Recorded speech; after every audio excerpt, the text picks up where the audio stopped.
Howdy folks, Chad Condon from prepbefore.com here again, bringing a little video to you. As promised in the last video, we're going to talk a little bit about winter safety. Made it through Christmas. It is a new year, so Happy New Year everybody. I guess it is right now, depending on when you're watching this. It may not be, but any time of the year is a good time to have a Happy New Year, right? So to talk about winter safety a little bit, you know, February of 2021, Winter Storm Uri hit Texas. It basically was a nationwide freeze that hit about every state in the United States except Florida. And it basically proved to us that even our warmer climates, the areas, it can happen. It's happened once and it can happen again. And some of the things that it taught us was that the infrastructure especially in those areas, are not set up for winter weather.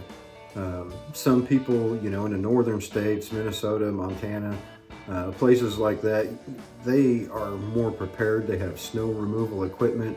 The people that are used to living in those environments are basically more prepared for winter weather. But where we're at here in the Midwest, I mean, we get all four seasons. And, you know, with the last week, I took a little time off around Christmas, spent time with the family, and it was kind of odd sitting on the back porch in December in 60-degree weather. So climates change, you know, and with it being January now in 2022, it's inevitable that winter's going to hit us. So I want to talk a little bit about that. And how you can be prepared for keeping yourself warm if that does happen. You know, back in Texas, in February 2021, Winter Storm Uri hit. It caught them by surprise. They're not used to that stuff. And it wasn't so much the hazardous conditions, it was just the cold. They're not used to having to heat their house. And some of the things that happened to lead up to that was loss of electricity. The power grid was down due to ice forming on lines, things that they're not used to dealing with. But there were over 200 people that died in Texas just because of a winter storm that blew through, and they had to go without power for a couple days. This time of year, especially where I'm at, it's coming. You know, was 60 degrees last week. It's going to be 20 degrees this week. It's a huge swing, but along with that typically comes freezing rain, ice, and snow. It can wreak havoc on the infrastructure. It can make travel very dangerous, and sometimes it's just safer to stay home. In any event that does happen and the power goes out, what are you going to do? What are you going to do to stay warm? And that's basically what I'm going to focus on this video. Is with winter coming on, there's a lot of things you can do to prepare for it. But as they did in Texas, you know, they were dependent on the house HVAC system to keep them warm. They typically didn't need it, maybe sometimes at night when the temperatures would drop down. And of course, you know, the people adapt to their environment and their climate. You know, so a 45-degree night to them could be freezing. You'll see people running around in sweaters and jackets, and, you know, you go up north and 45-degree weather's like springtime, and you see them running around in t-shirts. It's just a different mentality and what they're subjected to, what they've adjusted to. But no matter where you're at, if the bottom falls out and it gets really cold and you have a winter storm and the infrastructure fails and you are without power, what do you do to heat your home? You have to stay warm. You don't have to keep it 80, 85 degrees or anything like that, but keeping it above freezing, several degrees above freezing, is critical. So before we get into the different ideas, some of the 3 safest ways to heat your home without power, I want to talk a little bit about safety first. You know, one of the most challenging things about heating your home is doing it safely. There's all kinds of ways. I mean, you can buy the little open fire pits that you can put on the patio. If you bring that in the house and build a fire, I think it's pretty obvious what's going to happen. You know, you're going to have smoke build up in the house. You'll have to open the windows to get the smoke out, and then guess what? It's cold again. So those typically aren't a good idea. But even some of the things that they have with what they've made today with kerosene heaters and even the furnace in your house, when you are burning especially if it's LP, even natural gas will put off some carbon monoxide. You have to take into consideration that the carbon monoxide buildup it is a poisonous gas, and it can build up and be very hazardous. The typical HVAC system that you see in a house has a powered draft or some type of vent that takes those noxious gases and places them outside of the house, so it's not a hazard. It still happens, it's just taken care of, it's accounted for. So make sure that you're thinking about that, and you know, it's always a thought, no matter what type of heating device, whether it's electronic resistance, whether you're burning a fuel, whether you have a fireplace or wood stove, you know, that fire is always a hazard, especially with electric heaters. You know, pay attention to the safety warnings on them. Make sure that you have all combustible materials at minimum 3 to 6 feet away from them. It's just best to do it that way. Further's better, but if you look at most of the warnings, they're going to say minimum of 3 feet. It just gets hot enough that it could combust. You know, if it's cloth or cardboard or paper or something like that, it's pretty easy. So things you need to keep in mind when you're setting this stuff up. Excuse me. You know, while having a fire spread is a big risk, it's nowhere as big a risk as the carbon monoxide that I talked about. It is known as the silent killer. You know, you can't see it, you can't smell it, you don't know it's there, and typically when you're subjected to it, you will have some symptoms. You know, it'll give you a headache. Some people get confused or disoriented. If you're by yourself, you may never notice it and become asphyxiated before something happens. So the easiest thing to do there is to put in place, if you know you're going to be doing it, and it's a good idea anyway if you're heating with gas or LP, to have a carbon monoxide detector in place. Just like a smoke detector, carbon monoxide detector, those are things that can let you know if the O2 level, the oxygen, gets too low or the carbon monoxide gets too high. They sense those things. And if they get to a point where the parts per million in the atmosphere are a little off or dangerous for you to be in, an alarm goes off and lets you know it's dangerous. Those are the simplest things to put in. They will protect you. But without further ado, we've talked about safety. I want to make sure that you guys are paying attention to that. One of the easiest things is obviously a wood burning stove or a fireplace. I don't want to say easiest because it has to be in your house. If you don't have one, putting in a chimney and getting all the brickwork done to contain it can be quite a chore. A wood stove can actually be put in a house easier than a chimney, and you can have a wood burning stove, which in my opinion is the best and most efficient way to actually heat your house burning wood. The trouble is, if you don't have a place to cut wood, you have to buy it. You know, it can get expensive when you're purchasing it all the time. I'm fortunate enough to live out in the sticks, so I got plenty of trees to cut down, sticks to pick up, wood to clean up.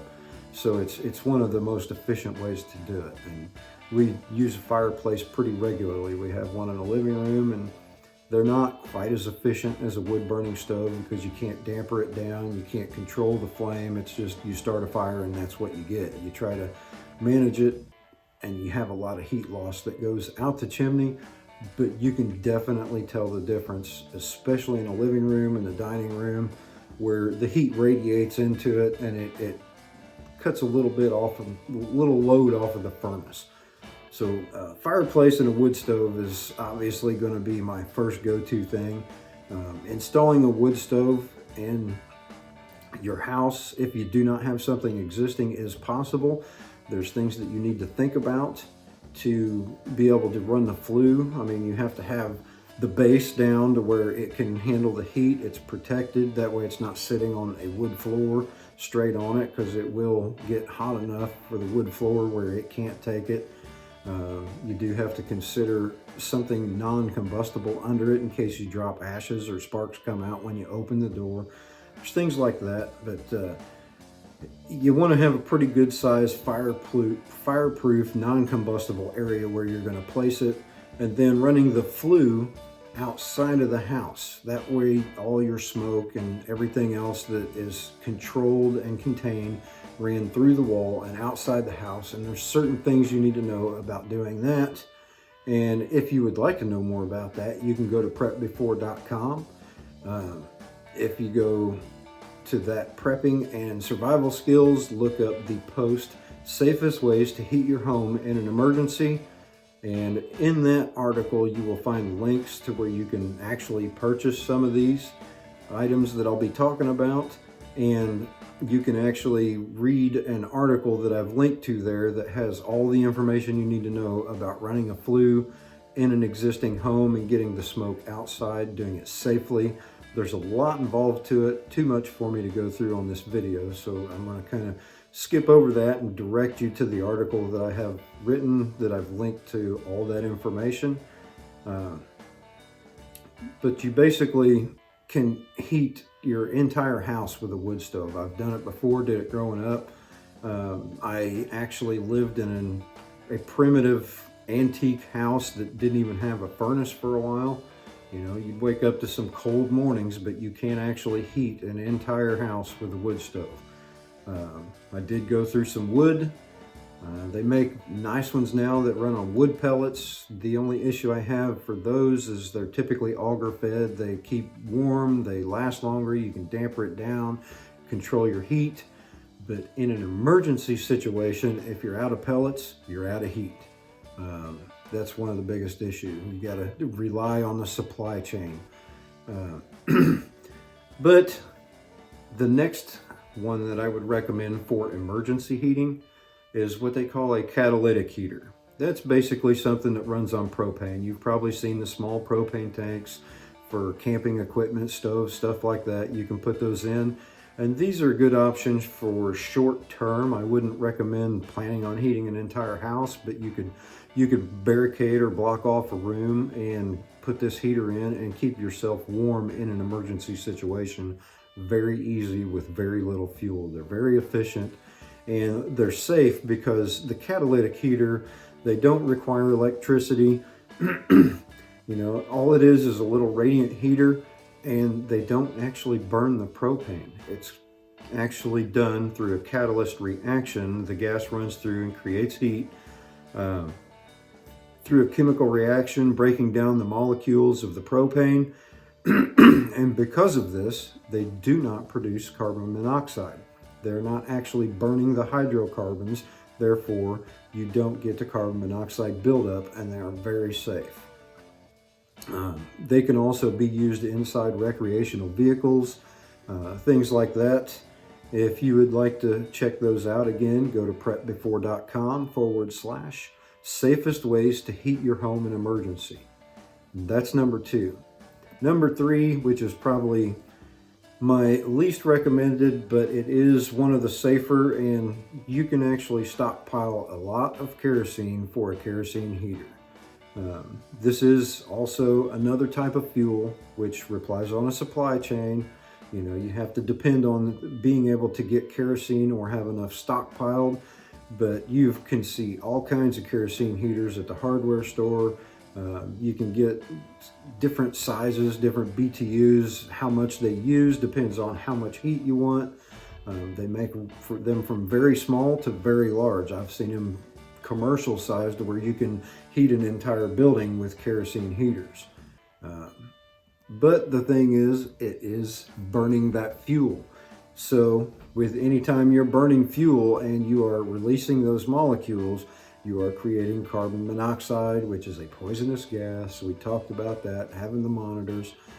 It is pretty minute, and as long as you ventilate and don't overdo it, you can actually run a kerosene heater inside of a home and be safe with it. You just need to keep in mind that that is a possibility. If you're burning fuel, you're building up carbon monoxide.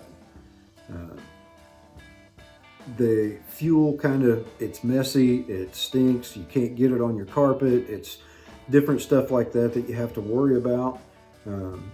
But again, if you would like to check out, and the kerosene heater, one that I recommend is on the website, and you can actually purchase them through the website, and I would get a small commission being an Amazon associate and all that. I have to say that, but it would help me continue this effort in helping people be more prepared, at least making people think about, hey, winter's coming. What do I do if the power goes out and it gets cold? So those are my 3 safest ideas. Heating with wood. If you don't have a fireplace, it is very costly to put one in. It can be done, but you better do it in the summertime because you're going to have to tear some walls out, lay some brick. It's a lot of work, and even to have someone else do it, it is very expensive. An airtight wood stove is one of the safest and most efficient ways if you have access to wood. And those aren't too costly. I mean, you can buy a brand new one for less than a couple grand and get all the stove piping and run it through your existing wall and have everything set up. You can probably have a good one set up for less than $5 grand, and it'll last a lifetime. I've got one that I've got in my garage that I've had since it was passed down to me from my parents. It's been around since I was a kid, and it's still just fine. It works good. So you may have to replace fire brick here and there, something like that, but they last a long time. And all you got to do is get wood, start a fire, and control it, and it keeps you nice and warm. No electricity, no fuel. It is by far one of the safest and the most efficient ways to heat your home. The second one was the catalyst heaters. They use propane, but they do not combust it, so there's no carbon monoxide buildup, very safe. And then the kerosene heaters, which actually use the fuel and burn it, which they still work indoors, but you have to pay attention to it. So one thing before I end this video that I want to mention is, getting the most out of your heat. And what you're using as a heat source isn't the only issue. Back in the day when people heated their homes with wood, most of the people did so in one-room homes. They had a loft for the children, and every time you added another room, you had to add a heater. They since then developed into using HVAC systems, but by and large, heating your home with these alternative heating methods aren't going to do that. You're not heating your home with it. It is just a backup resource in case the power goes out. I don't want to mislead anybody and think that they're going to go get a propane or kerosene heater and be able to heat their house all winter and save money on gas or electricity. It just doesn't work that way. You have to have a typical HVAC system set up so you can keep your house warm.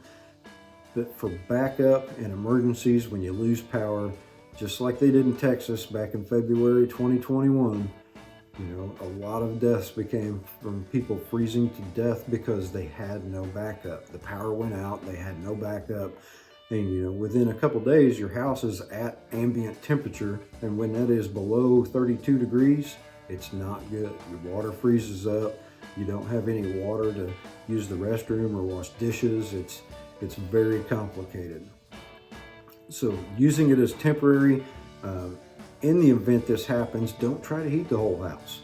Pick a designated room, hang some drapes, sheets, or something in the aisleways, cordon it off, and keep the heat into one small area. Even if you have to bring sleeping bags or drag a mattress down, and if you have a kitchen and dining room that is attached, set that up as your main living space. If the power is going to be out for a while and you don't know when it's coming back on, that could be just exclude the rest of your house, heat where you're at. You may have to pay attention to freezing pipes. Where's your water come in? Things like that. Just keep an eye on it, think about it. But once a room is warmed up, it's a lot easier to keep warm than it is to heat it up.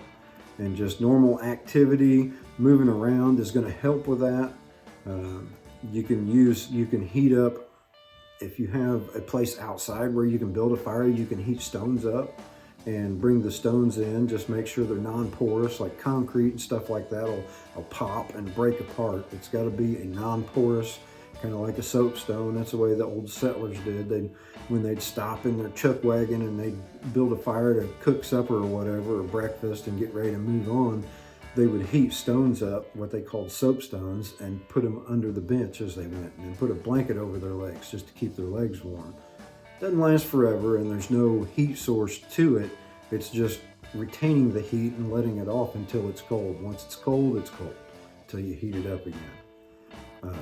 But as far as modern days, one of the things you can always count on is layers. You know, it's temperature dropped 40 degrees in the last day and a half, and you can see I've got sweatshirt, long sleeve shirt, t-shirt, getting a little warm indoors here, but being outside, I was pretty much comfortable moving around in 25-degree weather.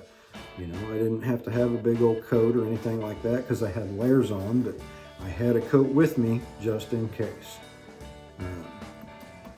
So a couple things, you know, we talked about the safe way to heat if you lose power. You know, wood burners are great. You have to be set up for that. Something that you can get is a catalyst burner. You know, they run off of LP. They don't burn the fuel. They are safe, and they're good for heating a small area, keeping you warm in an emergency. Then you have the kerosene heaters. Just paying attention to the silent killer, that carbon monoxide buildup. And basically, those are the three best ways that I've come up with, that I've used in the past, I've seen, I've experienced. I like wood heat. It's probably one of the warmest to me, obviously, unless you have a boiler and you run steam heat, which is one of the most efficient ways to transfer BTUs. That's what it does. That's what it's invented for. So unless you have something like that set up, you're better off with wood. The LP catalyst heaters are safe, and the kerosene heaters work, but you got to pay attention to carbon monoxide. So at this point, remember the storm Uri in Texas in February that we mentioned. They were not prepared, and there were lives lost. And that's why I'm bringing this video to you. That's why I'm recording it, helping you be ready before you have to be, because I promise winter is around the corner.